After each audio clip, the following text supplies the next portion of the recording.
It's the second year the run has been held. Backed by the Wyong Shire Council and local business houses, it's a fundraising effort for cancer research at the Camperdown Children's Hospital. 25 long-distance runners foot-slogged their way through yesterday's heat, electrical storms and overnight rain.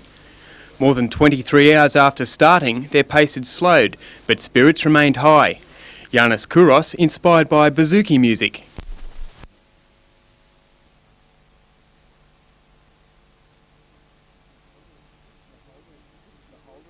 The holder of 60 world long-distance records was making one lap every 2 minutes and covered more than 260 kilometres. For Cliff Young, it was a worthwhile stroll in the park.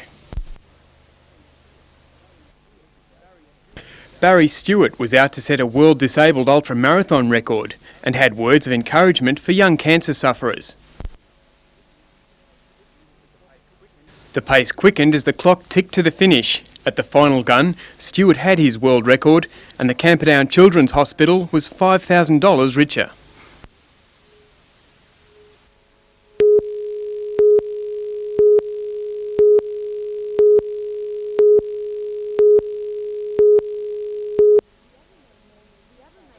The Abermain man was hit by the train just after 5 this morning. He's now in Maitland Hospital in a satisfactory condition after being treated for leg and internal injuries. The train driver reported seeing the man on the tracks at this foot crossing. He sounded the horn and applied an emergency brake but was unable to pull up in time. About 1/3 of Abermain's 700-head population is cut off from the town's services by the coal line, which operates 7 days a week. Children have to walk blocks out of their way to cross the line to reach school. Many residents simply take a shortcut, crossing the line near a blind cutting.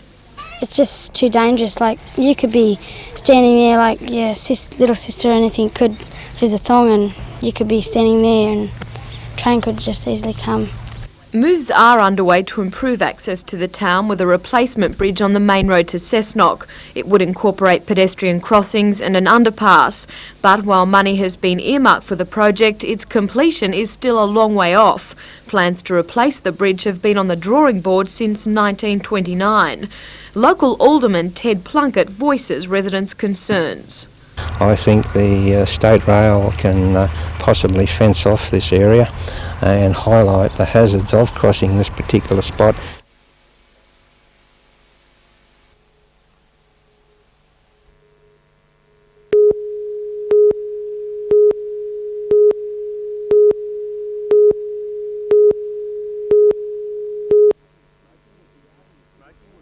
Smoking would be out in City Hall, its offices and function rooms, public buildings and halls throughout the community. Prime targets of a motion to be considered by Council tonight include advertising billboards erected on Council-controlled land. If adopted by Council, tobacco advertisements would be removed, advertising contracts terminated, and the state government asked to impose similar bans in areas under its control. A non-smoking clause would apply to the hire of public halls. Don Geddes, the man behind the move, also instigated Council's attempts to ban smoking in restaurants in 1989. According to him, the resulting storm of protests subsided and has been replaced by growing public awareness to the dangers of smoking. I'm aware that about 90% of the population are very supportive of bans being placed on the smoking of cigarettes in restaurants and other places. And I think if we're going to achieve a result in that regard, we've got to stop the advertising of smoking. On packets it's indicated smoking is harmful. Why should we then allow ads to go up on billboards or sporting areas owned by the council promoting something that's harmful? Further controversy is expected at tonight's council meeting when the town clerk tells aldermen that there is no time to implement a proposed ward system for the city before the September elections.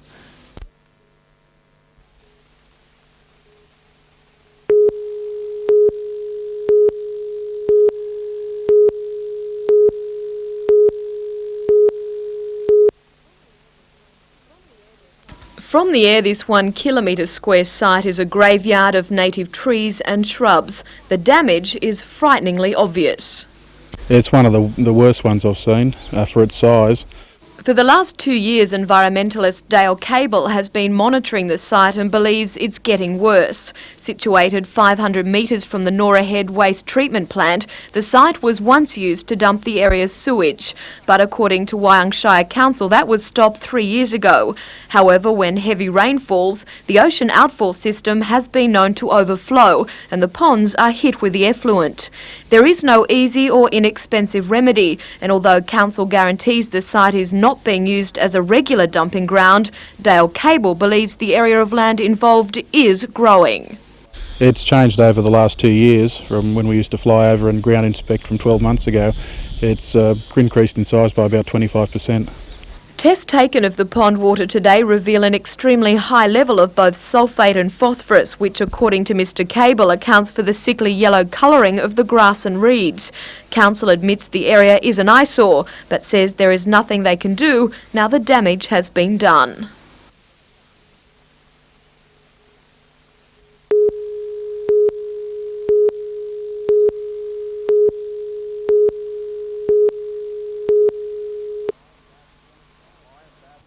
Meyerbat is one of 5 depots being used by the Australian Army for storage and destruction of explosives. Set up in 1938, Meyerbat has, by the Army's admission, become out of date, with some facilities classed as inadequately secure. And so the $34 million proposal to upgrade the facility and rationalise Australian Army explosive storage into one cost-efficient unit. We'll have modern warehouses, earth-covered, which means we can put them close together and still meet the United Nations and NATO standards, put them into a smaller area right in the middle of the depot. 30 new warehouses, each with the capacity to carry 50,000 kilos of high-grade explosives, are planned. Brigadier Graham Hellier says the explosives will be safe to store and removed from any danger of terrorist attack. A parliamentary standing committee held a public hearing at the base today to monitor any opposition. While Muswellbrook Council has supported the idea, Rosemont Estates Winery, which neighbours the base, fears the upgrading could increase phosphorus dust, as seen in this photo, from explosives disposal, possibly creating health risks and damaging grape quality. In response to this, the Army has agreed to cut back explosions and will only detonate small amounts. Will there be any environmental impact? No, that's been assessed and the environmental impact will be minimal. Rosemont Estate's boundaries also fall into a 1.6 kilometre radius of the new warehouses, a position deemed by NATO standards as unsafe for certain types of construction. While Rosemont's Managing Director Robert Oatley would not speak on camera, he said he feared future expansion of his company could be stopped. As I understand it, no, whatever they want to do, their expansion plans will all be covered.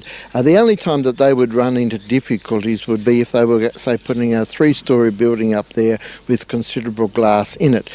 The Parliamentary Committee will now study the information, putting a decision to the House of Representatives in Canberra early in February.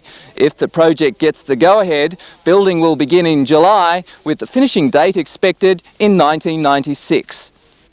The committee will meet tomorrow to study a $29 million proposal to improve infrastructure at the Singleton Army Base. Peter Ryan, NBN News.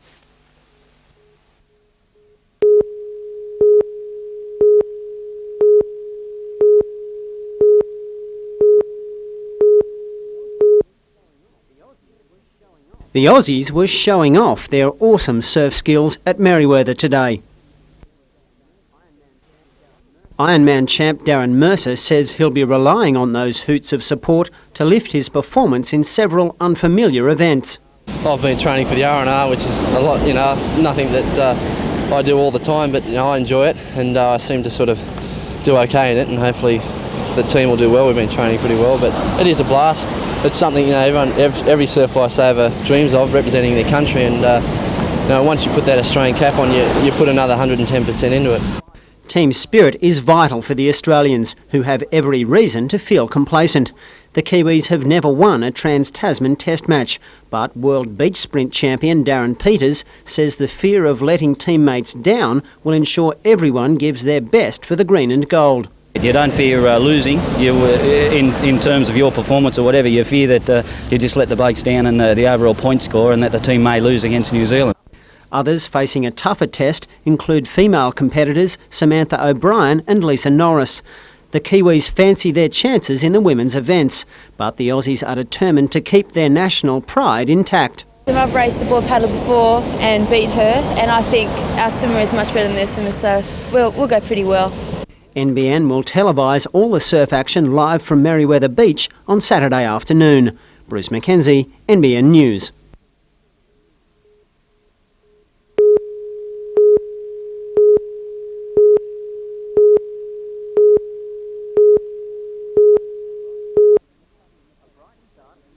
A bright start and a placid pitch put Rutherford high in the box seat early on, but some tight fielding kept the pressure on. New South Wales high jump champion Ross Clearly turned his attention to the role of opening bat with great success, notching a well-earned 40. But some accurate bowling from David Swain dispatched a string of potential partners to the pavilion. Swain took 4 for 29 as Rutherford crashed to be all out for 163 off just 37 overs. Whitebridge came out blazing and raced to 100 for the loss of just 1 wicket. Opener Brendan Trummell played a controlled knock of 71 before a full toss on leg stump caused a rush of blood.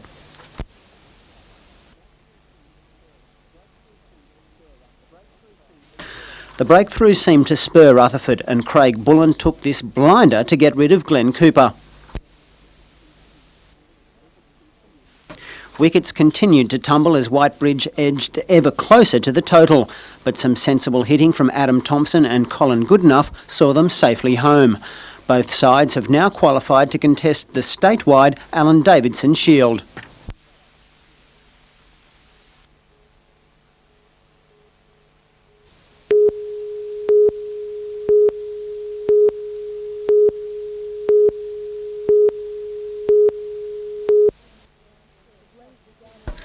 The blaze began at around 3 o'clock and soon spread through a large area of bush. But of most immediate concern to firefighters was the Abernethy nursing home. Sparks jumped the road and started spot fires close to the building. Around 20 patients were evacuated as emergency crews battled the fire on a number of fronts. After frantic efforts, the flames were brought under control and residents were allowed to return. Nearby, the blaze crept along backyard boundaries and several houses looked in danger, but it was stopped short before causing major property damage. Around 30 fire units were called in, including crews from Lake Macquarie and Maitland. They were joined by bushfire volunteers. Their task was made particularly difficult with 2 wind shifts in the first hour. When flames near Abernethy were controlled, they flared again toward Kitchener, and emergency crews are still at the scene. Police have asked that the area be avoided. Alison Peters for NBN News.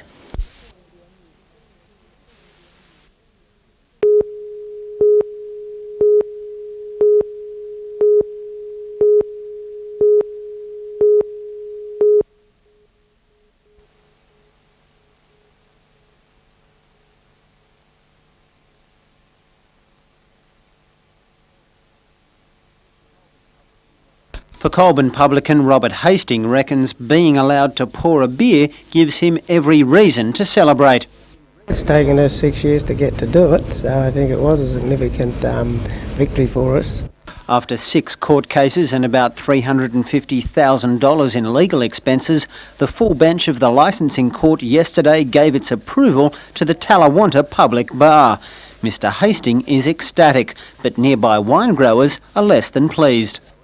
Major objector to the granting of the licence, the Hunter Valley Vineyards Association, has refused to comment on the situation until its members meet early next week.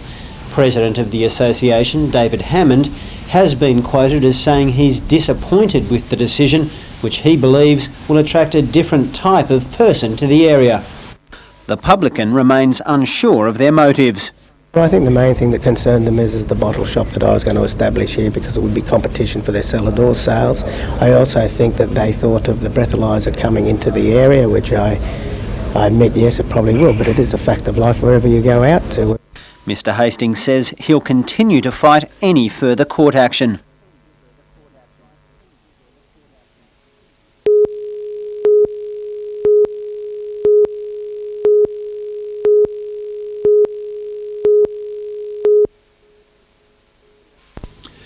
Recreational boating in Port Stephens is booming, and the natural watercourse north along the Myall River to the lakes is proving an irresistible drawcard. The Maritime Services Board has already set up navigational posts along the waterway, but with increasing traffic they've launched a navigational aids program to turn the river and its approaches into a safely marked highway. MSB Waterways Authority Chairman John Barraclough officially opened the first stage of the system. As a youth he paddled the river by canoe and is only too aware of the hazards posed by increasing water traffic. There have been loss of lives and injuries on the waterways, and I'm certain with these new navigational aids it's going to improve safety. 20 buoys have been installed between Tea Gardens and Tamboy and in the Broadwater at Mungo Brush to the east and Bomber Point to the north. In the next 2 weeks, 5 existing buoys will be converted from gas to solar power on the Karua River at Hawk's Nest and at Soldiers Point. More solar-lit units will be installed before the next boating season at other strategic locations around the Broadwater. Regional MSB manager Peter Jackson says the move to open the waterways to holiday boaters is a response to growing demand. Recreation is always growing. On Port Stephens alone, we've had more than 1/3 increase in moorings over the last 3 years. 400 moorings have gone in and now brings the total to approximately 1,600.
Mr Justice Lee returned to his hometown of Newcastle to begin his 25th year in the Supreme Court.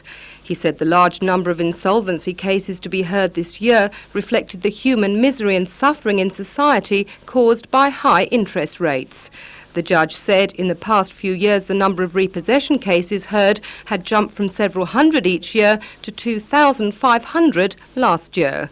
Justice Lee said, "I never thought I'd live to see the day when such cruel and vicious interest rates were forced legally upon the community. The government has a heavy responsibility to pass laws to bring justice to those it has sacrificed in pursuit of its policies." Earlier, an ancient tradition was upheld with an ecumenical service at Christchurch Cathedral, attended by judges and members of the legal profession to open the legal year. Mr Justice Lee, a past pupil of Newcastle Boys High School, led the legal dignitaries through a guard of honour formed by students from Newcastle High School.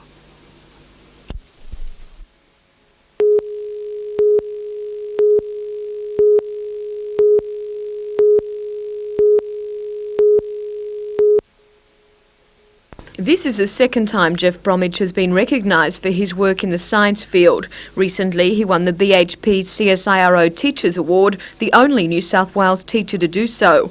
For his efforts, Jeff received $10,000, an acknowledgement for his valuable work in encouraging students to take science subjects, especially physics. BHP and CSIRO have been concerned for a number of years at the falling interest and the falling numbers of people taking science and mathematics at university and continuing in those particular vocations. And they are trying to encourage teachers, to encourage students to become involved in science and move into those areas of study and then hopefully into those areas of vocation. Jeff was one of 13 people commended today for their contribution to public education in general. Also awarded for excellence in teaching were Jack Butcher of West Wallsend Public, Catherine Callister of Scone and Peter Boys of Broadmeadow High School. Students Marilyn Kong of Nelson Bay, Paul Wilson of Whitebridge and Thomas Brinsmead of Lambton were singled out for achievements during their HSC year, while school service awards went to Belmont North Public, Manning Gardens Public and Mount View High School.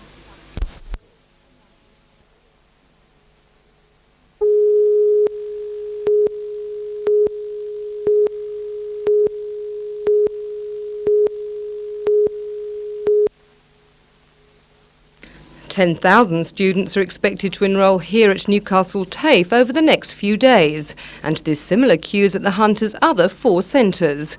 The enrolment system has been improved this year, and students have been promised that it won't take more than an hour to register. At this rate, I anticipate enrolments will be about 10% up at this stage in the enrolment. We're enrolling today, tomorrow and Wednesday, and we've seen a huge flush of enrolments through now, and another one we anticipate about 6 o'clock tonight. Office administration, word processing and childcare are so far proving the most popular, and the controversial introduction of a $430 fee for a diploma course is not putting students off. The good years for TAFE are the bad years for the economy, simply because it's at a time when people are feeling threatened about their job, that they think, well, what can I do to make myself more secure? And in that sense, qualifications and extra training are the way to do it. The dispute over TAFE teachers' salaries is now in the Industrial Commission, and it's hoped disruption in the classrooms will be avoided. Both the government and I believe the Teachers' Federation would like to see it resolved so that we can get on and do the job we're doing now even better.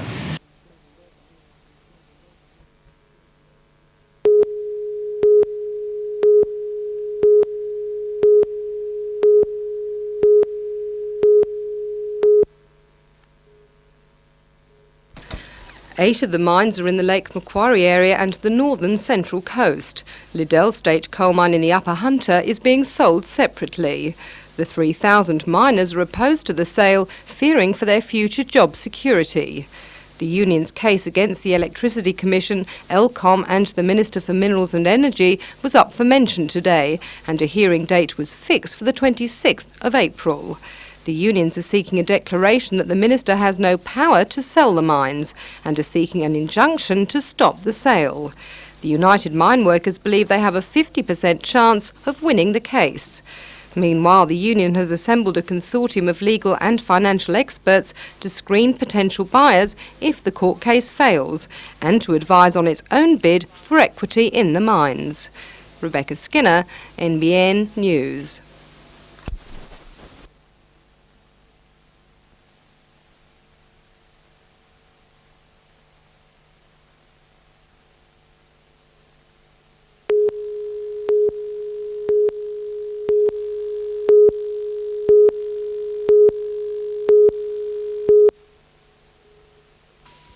The earthquake registered 6.8 on the Richter scale, Pakistan's worst in 2 decades. Thousands of houses have been destroyed, with damage reported in a wide area. Most of the 200 who died in Pakistan were killed when their homes collapsed on them. Hospitals are crowded, but coping as best they can.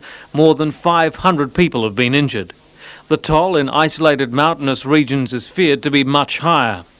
Pakistan's Prime Minister Nawaz Sharif promised the victims they would receive compensation from the government. It's the poor who built stone and mud houses who have seen their homes turn to rubble. Most concrete and brick structures are still standing.